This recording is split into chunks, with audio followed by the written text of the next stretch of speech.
మహాశివరాత్రిని పురస్కరించుకొని నగరంలోని శివాలయాలు భక్తులతో కిటకిటలాడుతున్నాయి. తెల్లవారుజాము నుంచే ఆలయాలకు భక్తులు పోటెత్తారు. శివాలయాల్లో ప్రత్యేక అభిషేకాలు, పూజలు నిర్వహించారు. ఆలయాల్లో భక్తులకు ఎలాంటి ఇబ్బందులు తలెత్తకుండా ఆయా ఆలయాల అధికారులు అన్ని ఏర్పాట్లు చేశారు.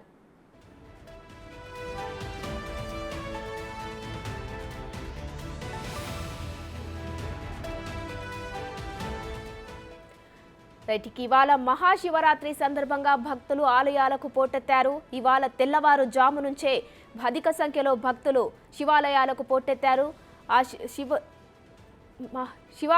పోటెత్తారు.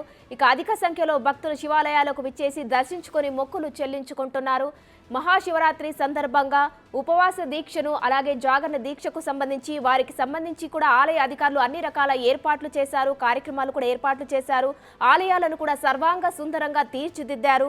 దాంతో పాటు భక్తులు కూడా అధిక సంఖ్యలో ఆలయాలకు పోటెత్తుతూ తమ మొక్కులు చెల్లించుకుంటున్నారు.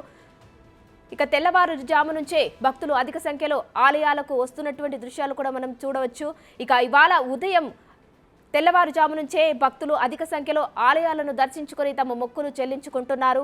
ఉపవాస దీక్షకు సంబంధించి అలాగే జాగరణ దీక్షకు సంబంధించి కూడా ఇవాళ రాత్రి నిర్వహించే జాగరణ దీక్షకు సంబంధించి కూడా అధికారులు అన్ని రకాల ఏర్పాట్లు చేశారు. ఆలయాల వద్ద వివిధ రకాల సాంస్కృతిక కార్యక్రమాలను కూడా ఏర్పాటు చేశారు.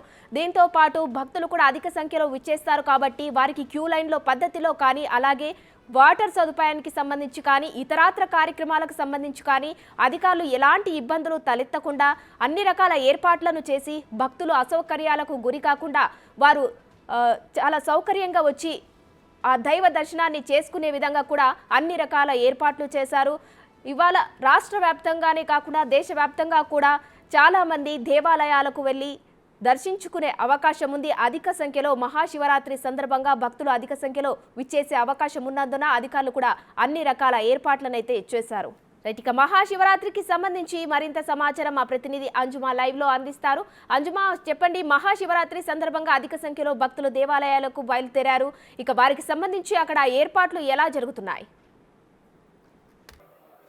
శ్రీ మహాశివరాత్రి పర్వదినాన్ని పురస్కరించుకొని తెల్లవారుజాము నుంచే అనేక మంది భక్తులు తమకు దగ్గరలో ఉన్నటువంటి శివాలయాలకు వెళ్తున్నారు. ప్రత్యేక అభిషేకాలు, పూజలు కూడా చేస్తున్నారు. ప్రస్తుతం మనం కొత్తగూడలో ఉన్నటువంటి అర్ధనారీశ్వర ఆలయంలో ఉన్నాము. మామూలుగా మనం చూసినట్లయితే కూడా ప్రతి శివాలయంలో మనకు లింగం కనిపిస్తుంది. కానీ ఈ ఆలయంలో మాత్రం మనకు శివుడు, పార్వతి ఇద్దరు కలిసి అర్ధనారీశ్వరుగా భక్తులకి దర్శనమిస్తున్నారు. ప్రస్తుతం మనం ఇక్కడే ఉన్నాము. ఈ రోజు ఇక్కడ జరుగుతున్నటువంటి ప్రత్యేక పూజలు, అదేవిధంగా అభిషేకాలకు సంబంధించినటువంటి వివరాలను కూడా తెలుసుకుందాము. మనతో పాటు కూడా పూజారి ఉన్నారు. అర్ధనారీశ్వర ఆలయం, ఈ ఆలయ విశిష్టత గురించి తెలపండి. ప్రప్రథమంగా ఈ ఆలయ విశిష్ట గురించి చెప్పాలంటే ఈ ఆలయం అనేటువంటిది పెద్దమ్మ తల్లి ఆదేశం మేరకు నిర్వహించడం జరిగింది. అంటే మనం ఆలయ ప్రవేశం చేయగానే మీరు చూస్తుంటారు, వేప చెట్టు కింద అమ్మవారు ఎరుపు రంగులో మనకు దర్శనమిస్తుంది. ఆ అమ్మవారి ఆదేశం మేరకే మా చైర్మన్ గారు ఈ యొక్క ఆలయాన్ని నిర్మించారు. అసలు అమ్మవారి యొక్క ప్రధానమైనటువంటి ఆదేశం ఏమిటంటే ఎక్కడైనా శివుడు వేరుగాను అమ్మవారు వేరుగాను ఉండడం మనం చూస్తూ ఉంటాం ప్రపంచంలో. అసలు వాళ్ళిద్దరినీ కలిపి పూజించాలి. అర్ధనారీశ్వర తత్వంలో ఇద్దరిని ఏకశిలా విగ్రహ రూపంలో అసలు మీరు ప్రతిష్ఠించాలి. మీరు పుట్టినటువంటి జన్మ కారణమే అది అని చైర్మన్ గారు చెప్పడం ద్వారా ఈ యొక్క ఆలయాన్ని ఈ విధంగా నిర్మించడం జరిగింది. ఇక్కడ అదేవిధంగా సార్కు అమ్మవారి యొక్క ఆదేశం ఏమిటంటే కనుక మీరు సంపాదించిన ప్రతి ఒక్క రూపాయి కూడా ఈ ఆలయం గురించే ఖర్చు పెట్టాలి అని చెప్పడం జరిగింది. దానివల్ల ఈ ఆలయాన్ని ఇలా నిర్వహించి ఎక్కడ కూడా రూపాయి టికెట్స్ తీసుకోకుండా ప్రతి ఒక్కరికి కూడా ధర్మ దర్శనాలని ఇలా చేయిస్తూ ఉన్నారన్నమాట. మహాశివరాత్రి విశిష్టత గురించి ఈ రోజు ఇక్కడ చేస్తున్నటువంటి ప్రత్యేక పూజలు, అభిషేకాల గురించి ఇక్కడ మన దేవాలయం అసలు మహాశివరాత్రి నాడు స్వామివారికి మనకు తెలిసినట్టుగా శివరాత్రి అంటే శివుని యొక్క రోజు. శివునికి ప్రీతికరం అంటే శివునికి అందరికంటే ఎక్కువగా ఇష్టం ఏంటంటే అమ్మవారు లేనిది అసలు శివుడు లేడు అని మనం పురాణాల్లో చూస్తూనే ఉంటాం. అందరికంటే ఎక్కువగా అమ్మవారు ఇష్టం కాబట్టి ఆయన అమ్మవారిని హృదయ స్థానంలో ఉంచాడు. ఆయన హృదయం కూడా అమ్మవారిలోనే ఉంది. అర్ధనారీశ్వరత్వంలో మనం గమనిస్తే ఎడమవైపు అమ్మవారు ఉంటుంది. అమ్మవారి దగ్గరే ఆయన యొక్క హృదయం అనేటువంటిది ఉంది. శివరాత్రి అంటే అది ప్రత్యేకంగా చెప్పడానికి ఏం లేదు, అమ్మవారి యొక్క రోజే ఆ శివుని రోజు కాబట్టి శివరాత్రి అంటే శివునికి, స్వామివారికి మరియు అమ్మవారికి చాలా ప్రీతికరమైనటువంటి రోజు. అదేవిధంగా ఈరోజు చూసుకుంటే మనకు దేవాలయంలో ఉదయమే 5 గంటల నుంచి అభిషేక పూజలు కార్యక్రమాలు ప్రారంభమయ్యాయి. సరిగ్గా 8:30 మహాన్యాసపూర్వక రుద్రాభిషేక కార్యక్రమం ఉంటుంది. ఆ తర్వాత రుద్ర హోమము, శివశక్తి మూలమంత్రాల హోమ కార్యక్రమాలు, ఆయుష హోమము, మహామృత్యుంజయ హోమ కార్యక్రమాలు నిర్వహిస్తారు. సాయంత్రం సరిగ్గా 7:30 స్వామివారికి మరియు అమ్మవారికి అంగరంగ వైభవయుతంగా చాలా విశిష్టంగా కళ్యాణ మహోత్సవము నిర్వహించబోతా ఉన్నాము. ఈరోజు అనేక మంది భక్తులు ఇక్కడికి వస్తుంటారు. అర్ధనారీశ్వరులను దర్శించుకోవడానికైనా అభిషేకాలు చేయడానికైనా అనేక మంది భక్తులు ఇటు చుట్టుపక్కల ప్రాంతాల నుంచి కూడా ఇక్కడికి వస్తుంటారు. దీనిని దృష్టిలో పెట్టుకొని ఎటువంటి ఏర్పాట్లను చేయడం జరిగింది అంటే క్యూ లైన్లను ఏర్పాటు చేయడం కానీ మంచినీటి సౌకర్యం కానీ ఏ విధమైనటువంటి ఏర్పాట్లు చేశారు? ఇక్కడ మనకు ఇన్ని రోజుల వరకు అంటే ఈరోజు చాలా భక్తజనాలు వస్తారనేటువంటి ఉద్దేశంతో ముందుగా ఏర్పాటు చేయడం జరిగింది. వాస్తవానికి ఇక్కడ అసలు ఎలాంటి రెస్ట్రిక్షన్స్ కానీ ఎలాంటి లైన్లు అలాంటివి ఏమి ఉండవు. ఎవరు వచ్చినా కూడా సమానంగా చూసి అందరినీ కూడా ఒకరి తర్వాత ఒకరిని దర్శనానికి పంపిస్తాము. ఇలా కట్టుదిట్టమైన నియమాలు ఉండవు. కానీ ఈరోజు మాత్రం జనాలు ఎక్కడెక్కడి నుంచి వస్తూ ఉన్నారని చెప్పేసి అందరికి ముందుగానే నీళ్లు ఏర్పాటు చేయడం కానీ అన్నీ కూడా వాళ్ళకు తాగాల్సిన సామాన్లన్నీ కూడా ఏర్పాటు చేయడం కానీ లైన్లు క్యూలు అన్నీ కూడా మన సార్ చైర్మన్ గారు ఏర్పాటు చేయడం జరిగింది. ఈరోజు ఉపవాస దీక్షలు పెద్ద ఎత్తున చేస్తూ ఉంటారు. దీంతో పాటుగా జాగారం కూడా చేస్తుంటారు. దీనికి సంబంధించి ఆలయంలో ప్రత్యేక ఏర్పాట్లు ఏమైనా చేయడం జరిగింది?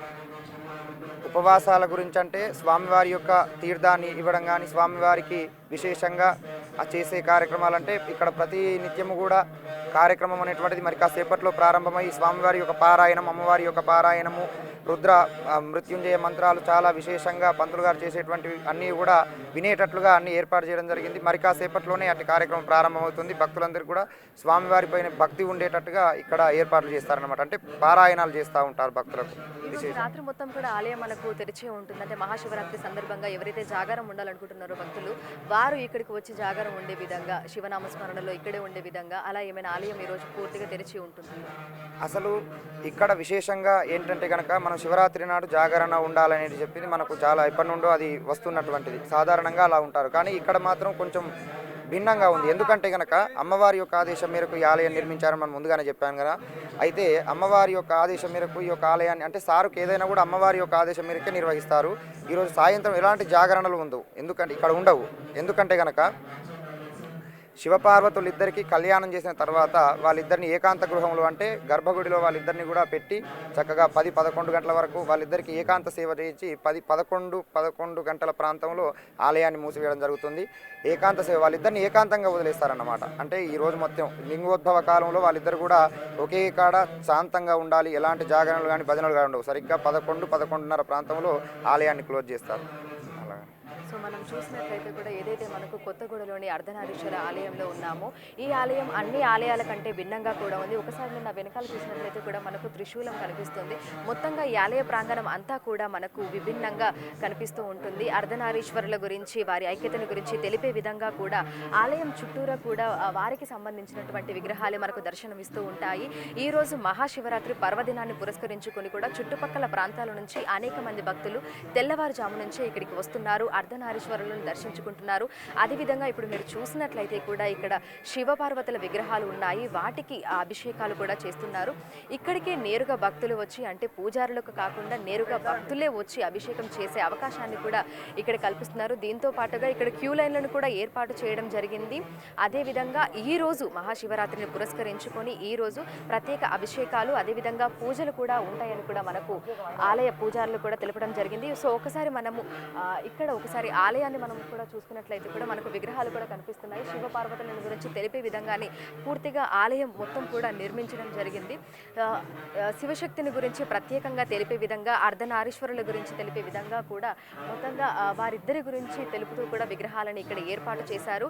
ఈ ఆలయాన్ని కొత్తగా నిర్మించడంతో కూడా అనేక మంది ఇక్కడికి ఈ ఆలయానికి అధికంగా ఇక్కడికి వస్తున్నారు. ఈ రోజు మహాశివరాత్రి సందర్భంగా అదేవిధంగా శివుడికి ఎంతో ఇష్టమైన రోజు కావడము ఈ రోజు ఉపవాస దీక్ష ఉండి జాగారం చేస్తే పాపాలన్నీ నశించిపోతాయని అదేవిధంగా పుణ్యం కలుగుతుంది అనేటువంటి ఒక భావన ఉండటంతో కూడా అనేక మంది ఈరోజు ఉపవాసం కూడా చేస్తూ ఉంటారు. ఈ నేపథ్యంలోనే ఇటు మనకి నగర వ్యాప్తంగా చూసుకున్నట్లయితే కూడా అన్ని శివాలయాలలో ఇందుకు సంబంధించి తెల్లవారుజాము నుంచి అనేక మంది భక్తులు వెళ్ళి దర్శనాలు చేసుకుంటున్నారు. దీంతో పాటుగా ప్రత్యేక అభిషేకాలు పూజలు కూడా నిర్వహిస్తున్నటువంటి దృశ్యాలనైతే మనం చూసుకోవచ్చు. మొత్తంగా చూసినట్లయితే కూడా ఈ ఆలయం ఎంతో స్పేషియస్గా ఉంది. ఎక్కడెక్కడి నుంచో అనేక మంది వస్తున్నారు. వచ్చే వారికి కూడా ఎటువంటి అసౌకర్యం కలగకుండా కూడా ఇక్కడ ఏర్పాట్లు అన్ని కూడా ఆలయ కమిటీ నిర్వాహకులు అయితే చేయడం జరిగింది. ఇక ఈ రోజు ఉదయం ఇక్కడ 5 గంటల నుంచి మనకు ప్రత్యేక పూజలు అభిషేకాలు అన్నీ కూడా ప్రారంభమైపోయాయి. వీటి తర్వాత ఈ రోజంతా కూడా ఇదే విధంగా ఉంటుందని మహాశివరాత్రి సందర్భంగా ఇటు శివపార్వతులు ఇద్దరికీ కూడా ప్రత్యేక పూజలు అభిషేకాలు నిర్వహిస్తామని కూడా మనకు ఆలయ పూజారులు తెలపడం జరిగింది. దీంతో పాటుగా ఈ రోజు రాత్రి ఇక్కడ మహాశివరాత్రులకు ఈ రోజు కళ్యాణం జరిపించిన తర్వాత కూడా 11 గంటల సమయంలో కూడా ఆలయాన్ని క్లోజ్ చేస్తామని కూడా చెప్పడం జరిగింది. మామూలుగా అయితే మనం ఇతర ఆలయాలలో చూసినట్లయితే కూడా జాగారం సందర్భంగా ఈరోజు రాత్రంతా కూడా మనకు ఆలయాలు అనేవి తెరిచే ఉంటాయి. కానీ ఇక్కడ అర్ధనారీశ్వర ఆలయం కావడంతో కూడా ఈరోజు కళ్యాణం చేసిన తర్వాత శివపార్వతులను ఏకాంతంగా ఉంచేందుకు కూడా ఆలయాన్ని మూసివేస్తామని కూడా ఇక్కడ ఉన్నటువంటి ఆలయ కమిటీ నిర్వాహకులు అయితే మనకు తెలపడం జరిగింది. సో ఒకసారి మనం పూర్తిగా చూసుకున్నట్లయితే కూడా పెద్దమ్మ తల్లి ఆశీస్సులతో ఈ అర్ధనారీశ్వర ఆలయాన్ని అయితే నిర్మించడం జరిగింది. సో ఒకసారి మీరు విజువల్స్లో కూడా చూసుకోవచ్చు. ఓం శ్రీ శివశక్తి అర్ధనారీశ్వర అని చెప్పి మనకు శివపార్వతులు ఇద్దరు కలిసి ఉన్నటువంటి విగ్రహాన్ని కూడా మనం చూసుకోవచ్చు. దీంతో అనేక మంది భక్తులు ఇక్కడికి వచ్చి మహాశివరాత్రి పర్వదినాన్ని పురస్కరించుకొని ఇక్కడ ప్రత్యేక పూజలు చేస్తున్నారు. అదేవిధంగా తెల్లవారుజామునే ఇక్కడికి వచ్చి అందరూ కూడా శివపార్వతులను దర్శించుకుంటున్నారు. సో ఇక్కడికి వచ్చేటువంటి భక్తులకు ఎటువంటి అసౌకర్యం కలగకుండా వచ్చిన వెంటనే దర్శనం అయిపోయే విధంగా కూడా ఏర్పాట్లు అయితే మనకు చేయడం జరిగింది. సో ఒకసారి మనం విజువల్స్లో కూడా చూడొచ్చు. ఇక్కడ ఎటువంటి రిస్ట్రిక్షన్స్ లేకుండా అనేక మంది భక్తులు ఇక్కడ తెల్లవారుజాము నుంచి వస్తున్నారు. వచ్చిన తర్వాత మొదటగా ఇక్కడ పెద్దమ్మ తల్లి అమ్మోరు తల్లి రూపంలో మనకి ఇక్కడ దర్శనమిస్తున్నారు. ఆ